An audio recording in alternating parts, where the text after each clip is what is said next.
Welcome my friend, Seven Gray here. Today I have a tour with Caza, and he has a step van. For those of you who have been following my personal vlog channel, you know I live in a step van and I love step vans. And I'll let Caza do the tour here and show us around his wonderful build.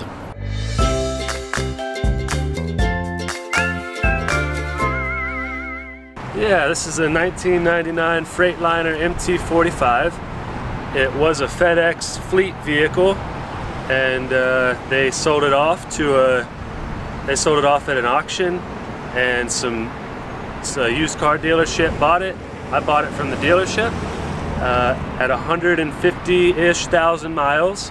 I've got the 5.9 coming, so I'm just breaking it in with the Allison transmission, and it's been really good for me. I haven't had many mechanical issues. All of them that I have had, I've been able to deal with myself, and it's a tank. Yeah, this is an Apache box, really similar to a Pelican case. I use this to store my hose and everything that I need to get water into my vehicle. I also kind of hide the water inlets. So one's for water in, the other one just pushes air out as water fills the tank. And that way, you know, you don't want anybody to mess with your water, and you expect that they won't, but that's not something that I want to even consider. So this box locks, and it kind of conceals one aspect of the build that definitely would give me away out there in terms of trying to be a little bit stealthy. So it's a nice way to hide the water intake while protecting my water tank. I got this rack off of Amazon, and it holds my Gorilla ladder. This is my primary means to get on top of the van if I gotta do any maintenance on the solar panels or change out the chimney for the wood stove. Bike lock on here to keep it nice and secure. And I bought these toolboxes to fit on the bumper here. I travel with all of my tools so I can do, you know, different projects on the van or pick up handyman work wherever I can find it. So the toolboxes really help to free up some space inside the cab for more of the comforts. I've got this bike rack, and you can pull a pin and kind of hinge it out so that it doesn't obstruct the doors, and I can swing open the doors. The van came with a roll-up door, and you know, the tracks were really greasy and dirty, and they were taking up a lot of room inside the interior. And I wanted swing doors for ease of access to all my tools and gear stored up underneath the bed. So I fabricated these doors from the ground up. I framed them, and then I wrapped them, insulated them, and they've held up really nicely. Haven't had any issues with them, and it beats the hell out of the old roll-up door. It was real rattly, you know, so when I was driving or if a gust came in, it would be kind of noisy. So the swing doors do the trick for me. Let's check out the inside. So this is the jump seat. I modified it. I extended the plywood and I reinforced it with this steel angle. So this chair would set on it. And this is just a West Marine chair. It goes, a lot of people use it in boats, but it works great as a passenger seat. It just unfolds. It's a lot more comfortable than the original jump seat. And you can take it with you wherever you go. So if we're hanging out on the beach or in a park or something, it's real easy to grab the chair. And then we just store it right there. It folds back up. Nice easy access into the cab. This is John Rambo, and I built this platform for him so he could get up off the ground and hang out with us while we're driving. It's stuffed with insulation, so if you're familiar with step vans, there's a doghouse right here. That's what the piece that covers the engine bay is called, and we put a literal doghouse over the original doghouse so that John could be up here with us when we're driving, and to kind of eliminate some of that noise, because these engines are really loud. So stuffing it with insulation helped to reduce the noise while we're driving around. I decided to keep the partition because I wanted a separation from the house and the cab. That way, whenever we're parked, it feels a little bit more like home, and it's another means to try and capture that stealth component, as well as a little extra insulation from the elements, because this glass lets in a lot of heat and it lets in a lot of cold. So this is the battery box. I sheeted it with pallet wood, and my girlfriend actually upholstered these cushions, and it houses pretty much all of our electrical. We've got 600 amp hours of AGM deep cycle, quite a few different components that give us all the power we need for off the grid. So this is the original shelf, one of the only original components like still in the interior of this van. Decided to keep it because it makes really good storage. Yeah, we keep our oven up here, and we've got a waffle maker, electric kettle for making coffee, and it's been really nice to have this shelf, and it's super industrial, you know, so I like it. I'm glad we decided to keep it. And then I built this cabinet up here. It just kind of stores you know, different stuff. I've got some instruments that we hung up on the wall, and I hang my pack up here on the wall as well. This is a trash can and a recycling bin, and then we've got the closet here, and obviously, you know, we've just got all of our clothes, a couple drawers, and some cubes to hold additional clothing, and then shoes all stacked in there. So I wanted to go with reclaimed wood, but all of the reclaimed wood on like Etsy or eBay is really expensive, and it was going to break my budget. So I ended up going with pallet wood, and I cleaned it, you know, scrubbed it really well. I treated it. None of it had sure signs of mold, but that was a potential because it was old wood that had kind of sat around for a while. So I cleaned it all, treated it, and then lightly sanded it and whitewashed it. And then I came back through and I distressed it and gave it the look that I was going for. Originally I thought about just having kind of the mix match wood, but I think the white really lightens it up in here, and glad I decided to go with that. Crash pad. So this is for bouldering when you're climbing rocks that aren't super high, right? They usually don't go over like 15 to 20 feet. And you land on this in order to keep yourself from hitting the ground. Well, I modified it. I made it a little bit shorter so that it would fit right in this space here. So it does act as a little couch, right? You can sit down on it and lean back, and it's pretty comfortable. It's also a step up into the bed area, and it's really easy access for all my tools or different gear that I've got up underneath the bed. And if I ever need to, I can pull it out and go climb. So that's what I went with for that. Alright, this is my bathroom. I've got a shower and a toilet here. It's just I think it's a Thetford porta potty, and exclusively used for number ones in emergencies. It can be really helpful. The shower is pretty decent sized, and in the wintertime we're probably going to use this mostly for storage. I do have a hot water heater, but my gray water tank is underneath the van, so if we're in below freezing temps, I'm probably not going to want to put any water into my gray water tank. And then this piece right here is actually removable. It's a straight edge.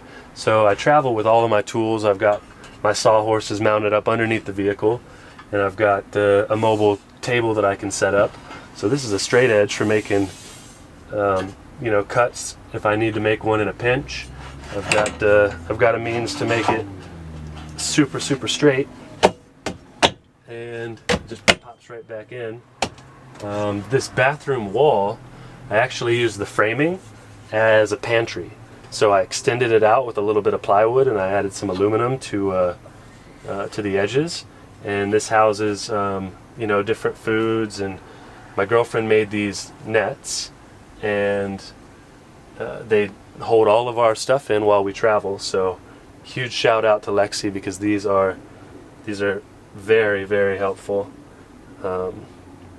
and then we've got a cabinet here. So I've got the lip on this edge, so I couldn't open this door as a regular door would open, so I put a piano hinge in the center, and it just pops open like that, and that's where I keep dishes, you know, different rice and more food stuffs up here. Try and get as much storage out of this thing as possible. So this is a live edge walnut countertop. I picked up this slab in Chattanooga, Tennessee. I was just visiting and saw they had a hardwood store and found this piece of walnut and fell in love. So I finished it myself with epoxy, and it's really held up over the past few months. I have a cutting board that I actually cut out of this slab, and I salvaged it, and it acts as an inset for my sink. So it's kind of got a two-in-one purpose. It can be removed, and I can access the sink, and I can put it back and have the extra counter space. So I love that. So I rigged up a couple solenoids in line with the plumbing that goes to the kitchen sink, so that I can operate it with a switch. And when I turn my water pump on, if I hit this foot pedal, then I got water, and that really kind of helps to save water. You know, I've only got a 30-gallon tank, so every drop counts, and yeah, it wasn't too hard to rig up. I've got a separate water line that leads through a filter for tap water. I've got 2 taps up here. And then this is my cooktop. It's an induction NutriChef, and it just pops out, plug it in, and you're good to go. I've got a little range hood, so this actually is inducted to the outside. It's got these aluminum filters as well as a charcoal filter inside of it. So the main function of this is to filter the smoke that comes up from when I'm cooking food, and then that filtered warm air pushes out over here and gets sucked out through my vent fan right here, and that's worked out really great. And then all our spices are lined up here. We bought a set from Amazon, and it was pretty inexpensive, but they hold up great. Never really have any issues with them falling off. And then a nice big window here. This is an emergency exit window, so it vents open, which is crucial for really good airflow when it gets kind of hot. And it comes with a screen. Eventually I plan on filling these pots with plants, but just haven't got around to it yet. And then we've got these shades. We had these made, and they're blackout curtains, and they really do wonders of keeping the light out, keeping street lights out. And it keeps our light from going outdoors, right? So if we're trying to be stealthy, when these things are shut, you can't tell that lights are on inside the van, which is really key. This is our cubic mini wood stove, and I can't recommend this thing enough. It's super tiny, very compact, but it puts out a really decent amount of heat, especially for a space like a van. Plenty of heat. These guys are based out of Canada, and they made an excellent product. It's just we used it for the first time a few nights ago, and having a fire in the van is like just really a great experience. A great source of heat. You know, if we're low on electrical or propane or something, then we can just throw in a few pieces of wood and warm up. So right now I've got 2 forms of heat, primarily the wood stove and a little buddy heater, and I'm intending on getting a diesel heater before winter rolls around, just so that I've got my bases covered and I don't end up stranded somewhere freezing. And yeah, this is a cubby.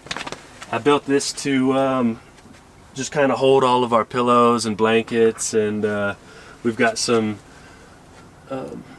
little stands up here that we can set our laptops on, and it just kind of gets everything up and out of the way if we want to set this up as a couch, kind of how it is right now.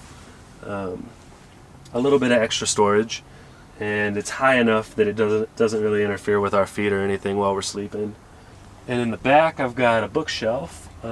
Still need to fill it with some more books, but so you can fold this bed up into somewhat of a lounge, kind of like a little couch, and then you can unfold it. And this is a queen size mattress. It's 6 inches of foam, and